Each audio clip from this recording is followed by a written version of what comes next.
आज के इस डीप डाइव विश्लेषण में हम एक बहुत ही दिलचस्प टकराव को डिकोड करने वाले हैं। एक तरफ है हमारी दुनिया भर की मैसिव क्लाइमेट एम्बिशन और दूसरी तरफ है ग्राउंड रियलिटी, यानी कूटनीति और फाइनेंस की कड़वी सच्चाई।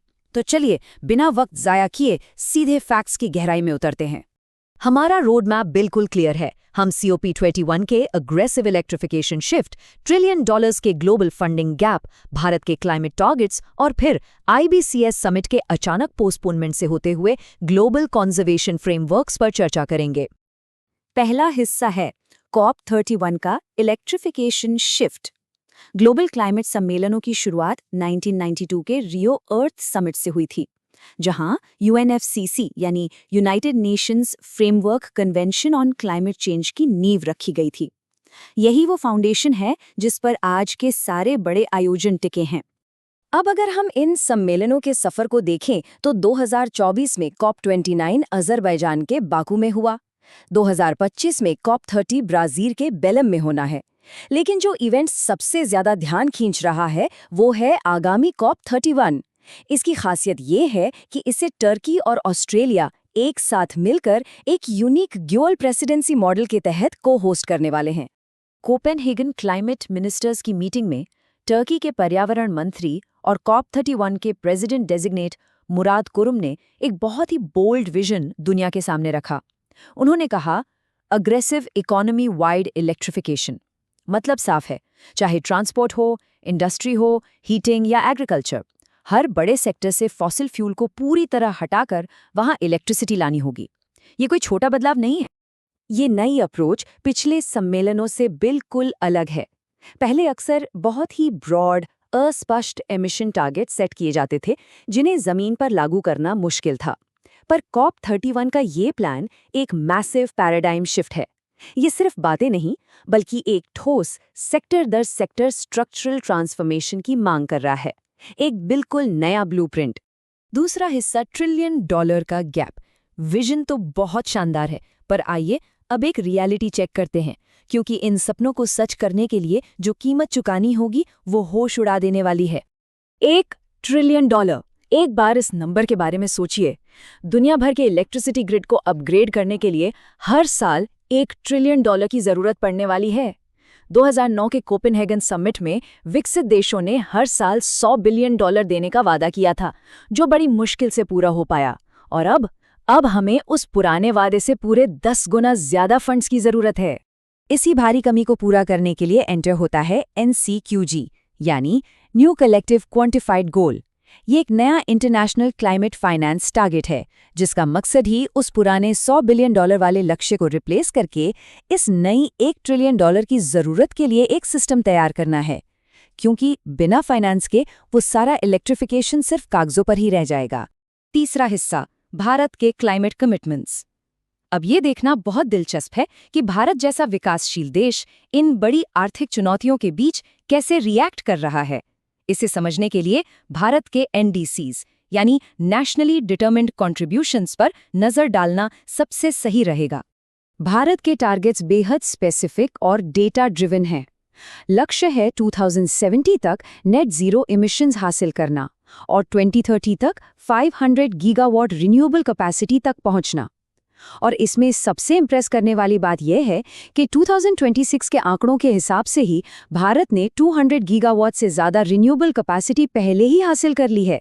ये क्लियर सबूत है कि विजन जमीन पर उतर रहा है। लेकिन इन बड़े ग्रीन गोल्स के लिए पैसा कहाँ से आएगा? यहीं पर CBDR का सिद्धांत यानी कॉमन बट डिफरेंशिएटेड रिस्पॉन्सिबिलिटीज काम आता है।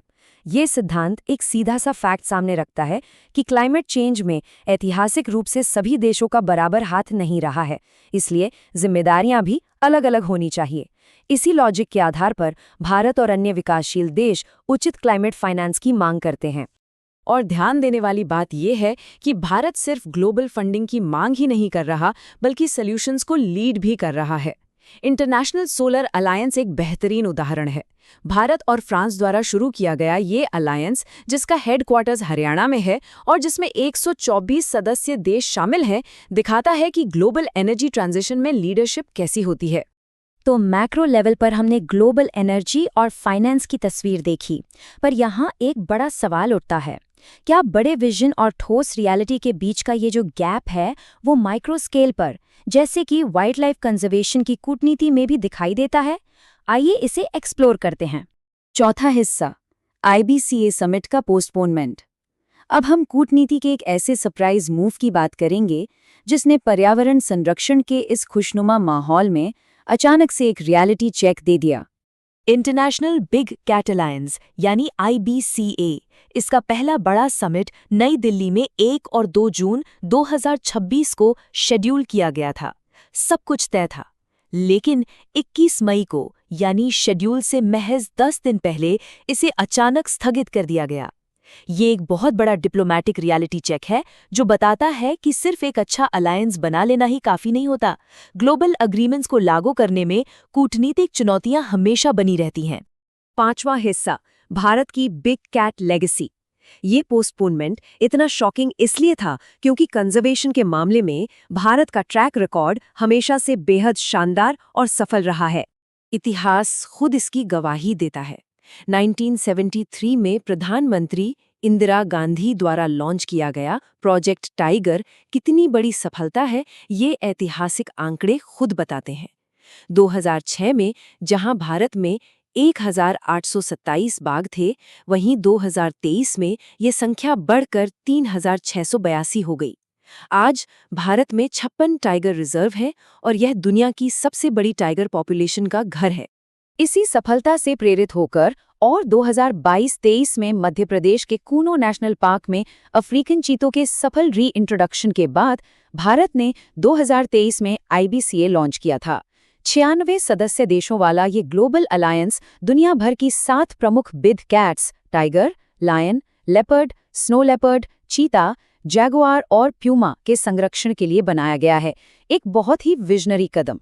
छठा और अंतिम हिस्सा, ग्लोबल कंजर्वेशन फ्रेमवर्क्स। आखिर में इन सारे नेशनल एफर्ट्स और डिप्लोमैटिक टकरावों को थोड़ा मैक्रो लेवल पर देखते हैं, क्योंकि ऊर्जा की तरह ही वाइल्ड लाइफ कंजर्वेशन भी इंटरनेशनल रूल्स के तहत ही चलता है।